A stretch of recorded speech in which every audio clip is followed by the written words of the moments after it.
cannot describe how happy I am right now. Here I was expecting another character-focused episode, another break from the plot to focus on one of our main cast members, give them a bit of spotlight and development, and we did get that to an extent here, but nowhere even close to what I expected. Thankfully, A1 and Trigger delivered on this halfway finale in every possible way that I could want. Again, it feels like the studio is listening to my criticisms. I know they can't actually hear me, I know they're not watching these videos, but it's like they're subconsciously connecting with my complaints and addressing them in the very next episode. Because you'll recall that last week I said that while I do enjoy getting character-focused episodes, I enjoy getting that development, I would much rather be focusing on our plot progression and narrative building while integrating that character development into that like they did for the first 6 or so episodes. And that is exactly what they did here. This was just nothing but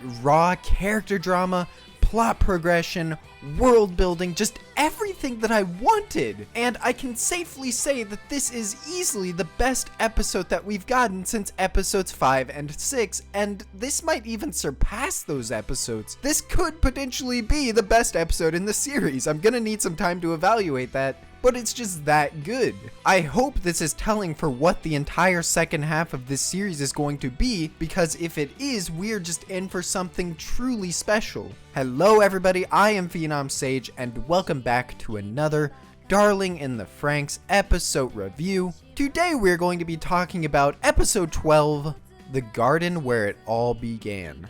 As is customary with these phenomenal episodes of Darling, I'm not exactly sure where to begin actually. There's just so much to dissect, so much to discuss, but I guess the obvious place to start would definitely be 02, who was of course the focus of this episode. What they're doing with her character right now is just so good, it's so engaging. This is the meaningful character drama that I've been waiting for since episode 5. And as you'll remember last week, I said that I wasn't really a fan of how 02 has been acting. I didn't like what the writers were doing with her character because I felt like it was taking away from a lot of the charm that she had as a character and replacing it with just this bitchy, distant, unresponsive, half girl, half Klaxosaur. So with those complaints in mind, you might be surprised that I'm enjoying her character as much as I am right now. And I think it boils down to the fact that they're now really exploring that dynamic in full. Before, she was always just kind of there. She had those moments of reclusiveness and foreboding, but we never really focused on it, so it just made her come across as a jerk for no reason. And of course now with this episode, I'm thankful for the build-up that they gave her character in those previous episodes, because now we're fully getting into why 02 is acting the way that she is. What I loved about what they were doing with 02 this episode is that they're just straight up making her an unlikable character. She said some pretty hurtful things this episode to Hero of all people, the person that she proclaimed as her darling, and it starts to make me question whether or not 02's attitude up to this point was hypocrisy or even just straight up lies, treating Hero so special only in the end to call him fodder. We'll get into that in a bit, but I just love that there's now a reason for the way she's acting, and they're using that reason as a vessel for some of the best character drama we've gotten in the entire series. One of my favorite scenes in the episode is when Hero and 02 are talking at the same creek that they met during episode 1. And this show has loved to bring things full circle, both in its dialogue, the locations, its characters, and here we are again coming full circle to where it all began. Hence the title. However, there's such a stark contrast between episode 1 and now. Hero begins to understand what love is and tells 02 that that's how he feels about her. Unfortunately, however, she takes this as the physical kind of love and not what Hero is truly feeling. And I find this interesting because 02 has always been a character that has been more worldly, more knowledgeable. So it's interesting to me that when he says that he loves her, that is the only thing that comes to her mind, not an actual emotional attachment, a romantic love. And I feel like a large theme that we'll be exploring in the second half is teaching 02 what love actually means. She thinks she has it figured out, but she doesn't know what Hiro is truly feeling for her. It's after she interprets that Hiro means the physical kind of love that she tells him that she'll show him what comes after kissing. This is the first time that we've ever seen sex implied in the show, and it really elevated this scene, and it makes me just really anticipating a point in the future when we'll get to see them go all out with this concept. I wonder if they'll actually go through with it in the future, or if this is the extent of what we'll get on that. More than all of that though, it's during this conversation and basically throughout the entire episode as a whole that, like I said, 02 is just generally not a very nice person. Even going so far as to say that Hiro is just fodder to her that she's using to kill Klaxosaurs. And what I want to know here is this stuff she's saying in the moment and it's not really true to her feelings? Or is this legitimately how she's felt about Hiro all along? I think both interpretations could easily make sense, but for some reason this just doesn't feel right. And it makes me think that all of this lashing out, all of these heightened emotions are because of the Sorafication. It's messing with her mind state, it's messing with how she feels inside. And a lot of you guys brought this up last episode when I talked about 02's character and how she's been lately, and you directly compared it to menstrual cycles or periods. I feel like that's exactly what the creators are going for. So with all of that into consideration, I'd really like to hear what you guys think about that. Again, I feel like it could go either way. But speaking of the Sorafication, we also find out that Hiro and 02 piloting together has not only accelerated 02's turning into a Klaxosaur, but that it's possible Hiro will become one as well. They don't specifically say Klaxosaur, they say that Hiro might undergo a genetic transformation and that he might become something that isn't human, but I think that basically implies that Hiro will become what 02 is right now. There's a very interesting diagram that Nana and Hachi are looking at when they're commenting on this that shows both Hiro and 02's body structure and what their blood is made out of. White blood cells, red blood cells, etc. It's here that we see Hiro's yellow blood cell count is almost to the degree of 02's. And it was looking at this that made me wonder, are the yellow blood cells directly responsible for Hiro transforming into a Klaxosaur? Are yellow blood cells connected to Klaxosaurs in general, and that's why they're required in order to pilot Franxx effectively? Could this also be why some pilots are disposed of, because they couldn't handle the yellow blood cells and are turning into a Klaxosaur themselves? There's a lot to think about here, and I can't wait to get more information on those reveals later. I think a lot of that makes complete sense, because the nature of yellow blood cells still hasn't necessarily been explored. We know what they do, but we don't know what they are. 02's insecurities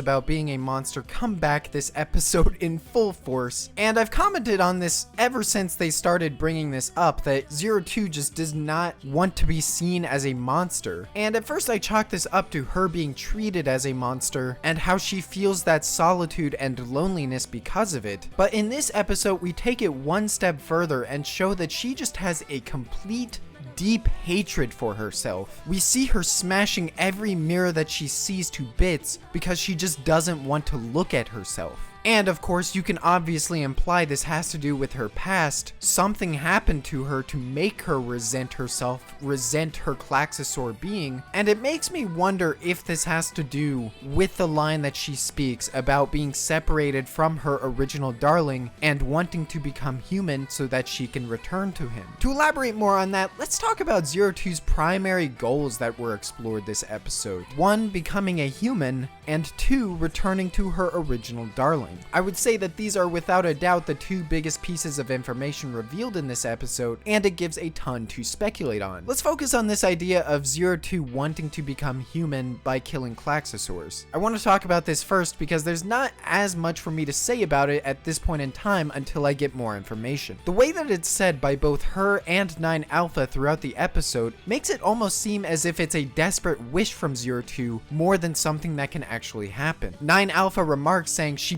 probably thinks that she can become human by killing Klaxosaurs, as if implying that it's a last-ditch hope, there's no way it can actually happen. Even when 02 is saying it herself, she says it in a very exasperated manner. She doesn't have a plan. This is the only thing that she thinks she can do to become human. But let's assume that she can become human. Let's assume that killing Klaxosaurs is the key to her becoming human. It can't mean that with every Klaxosaur she kills, she becomes more human, because we see throughout the episode that it's having the opposite effect. The Sorafication is only increasing. 02 is only becoming more and more of a Klaxosaur. So what does she mean by this then? What does she mean I have to kill Klaxosaurs to become human? It's possible what she means by this is that her becoming human is dependent on all Klaxosaurs disappearing. She has to kill more and more of them because when they're all finally gone, she can finally become human.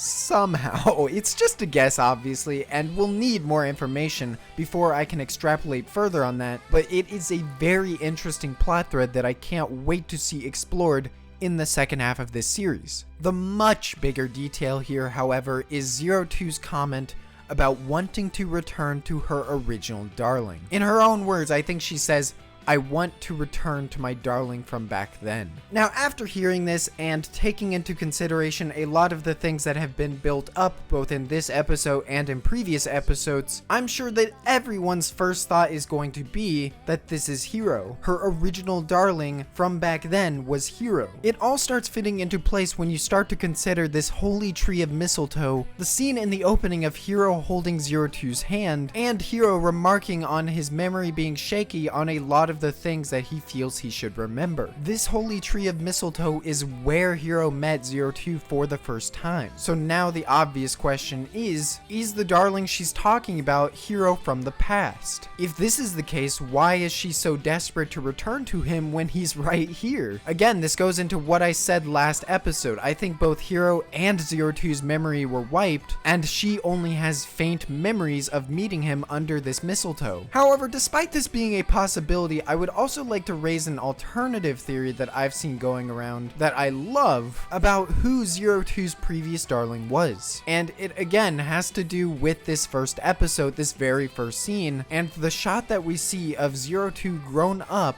with someone at her side. Someone who looks remarkably like Hero. What if this person was the darling that she's referring to, and Hero is a clone of him? For one, it supports why 02 looks so truly happy here, being with the one that she loves, and two, the clone theory just holds so much more weight than it ever has when taking into account 02's previous darling and the current state of the garden. Injecting children with yellow blood cells much earlier than they used to in order to create top-of-the-line parasites, and disposing of anyone who doesn't meet their expectations. How would they be able to dispose of children so frivolously if the adults are no longer creating children? The only explanation at this point is that they're artificially creating them. Kokoro even comments on this, asking where they came from, where us as pilots came from, in which Mika responds, "Didn't Papa just create us?" Our team have no idea how they came into this world, and Kokoro commenting on this makes complete sense because she's learned about childbirth and where children are supposed to come from. What I find interesting here is that one of the women working at the garden says that the system is being retooled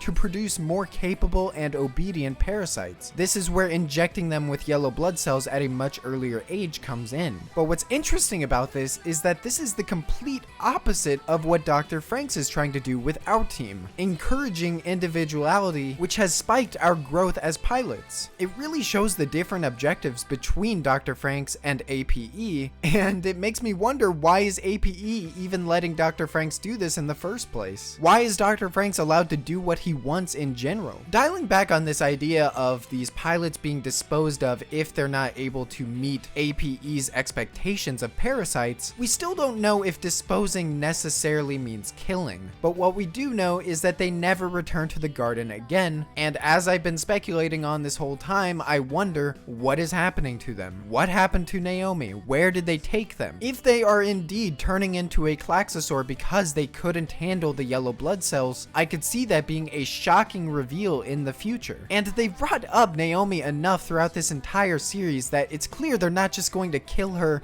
and move past it. Like, we are going to get a revelation with Naomi. Whether she's dead or not, she will play a role in the future. Going back for one final note with this 02 original Darling stuff, it is entirely possible that this person in the flashback with 02 is just Hiro himself, not even someone that Hiro was cloned from. I think that this could make sense, although it would mean that Hiro and 02 got in a situation again where they had to have their minds wiped. So many questions, so much speculation. Really looking forward to hearing what you guys have to say about this. On the subject of 02, one scene that I really liked was when she's in the library scanning through the books and she remarks on the fact that there aren't any picture books. And at first you just dismiss this saying, oh, 02 only likes the easy to read books. But in one of the shots that we get when 02's memories are flowing into Hiro, a shot that we get is of 02 opening this picture book, and when you look closely at it, you can clearly see that there is a bird there. Something that someone brought up to me on the Discord is that they think this is the Jian poem, the bird that Hiro constantly remarked on during the first half of this core that was essentially one half of a whole, needing someone else in order to fly. Another thing I want to get into is why the Klaxosaurs appeared at this garden. Nana and Hachi even comment on the fact that Klaxosaurs have never been seen around here, and Hachi comments further on that and speculates whether the Klaxosaurs know what they're up to. What does this mean? For one, this implies that the Klaxosaurs are sentient enough to know that Nana and Hachi and APE as a whole are scheming something, but two, this just raises the question, what are they scheming?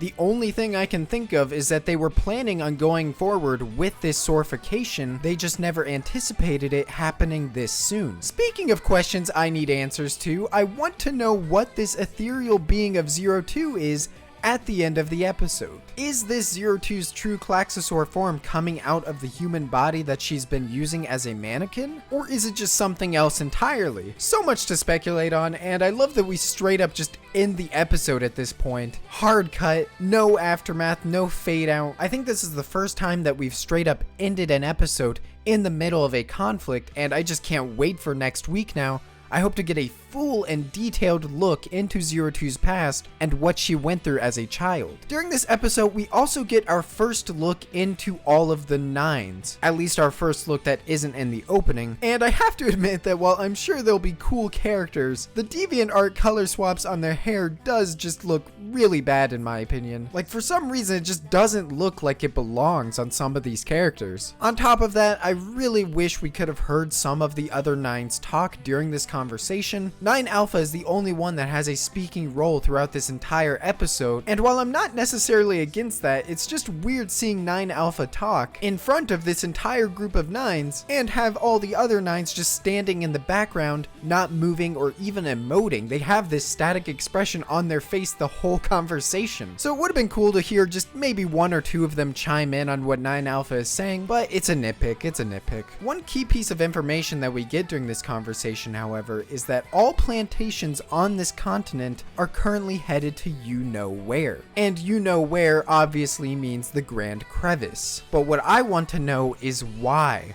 Why is every plantation going to the Grand Crevice? From the beginning, I thought this was a special mission for Hiro and 02. So why is it that APE is sending every single plantation that they have there? My guess here would be that they're planning on an all-out war with the Klaxosaurs and want every single pilot that they can in the Parasite program in on this fight. So that makes sense. It was just weird that up to this point, they made it seem as if it was an objective for our team alone. Before we end this review off, however, I do have to say that this episode, as fantastic as it was, does elevate a lot of my criticisms the past few weeks. As I've said before, it's felt like everything after episode 6 has taken the plot to a screeching halt. We've had key plot elements and character progression in those episodes for sure, some of which I do think will play a role in the second half and have satisfying payoffs, but my issue is that those elements and character progressions were surrounded by just so much fluff, almost filler in a way, scenarios and context that just wasn't important to the overarching story. Like I said, I feel like all of those elements, Kokoro discovering childbirth, all of the character dynamics, Kokoro and Futoshi, Goro and Ichigo, Mitsuru and Kokoro, I feel like all of those deserve to be explored, just surrounded by an episode like this, where things are happening in the background that are still important. I'm sure I'll be less harsh on it in the second half when I start seeing those payoffs come to fruition, but as of right now, when I look back on this first half, it is my biggest problem with the series thus far. And of course, before I finish this review off, I have to talk about the stellar animation and soundtrack this week. They were doing some incredible stuff. Love what they were doing with the Klaxosaur fights and the unsettling music that played while 9 Alpha was talking to Ichigo. How well the tone was communicated through all of 02's scenes. It was just so well executed. Have to give praise where praise is due. But that's been all from me for this Darling in the Franxx episode review. Thank you all so much for watching, as always. Another thing I'm really looking forward to next week is seeing that new opening and new ending. Assuming we get it, they might skip the opening next week because it's the first episode of the second half, but I'm hoping we get it, and I'm really excited to hear what it sounds like. If you enjoyed this review or anything I had to talk about, I would really appreciate it if you liked the video. It helps me and my channel out a lot. And of course, as always, please leave your comments down below about what you thought of the episode, what you thought about my speculation. Give your own speculation. Even if I don't reply, I absolutely read every single comment. And as you guys know from my reviews, if someone brings something up that I find compelling, that changes the way that I think about something, I will absolutely be mentioning it in the next review. So again, comment down below, let me know what you thought. And of course, as usual, have a great day.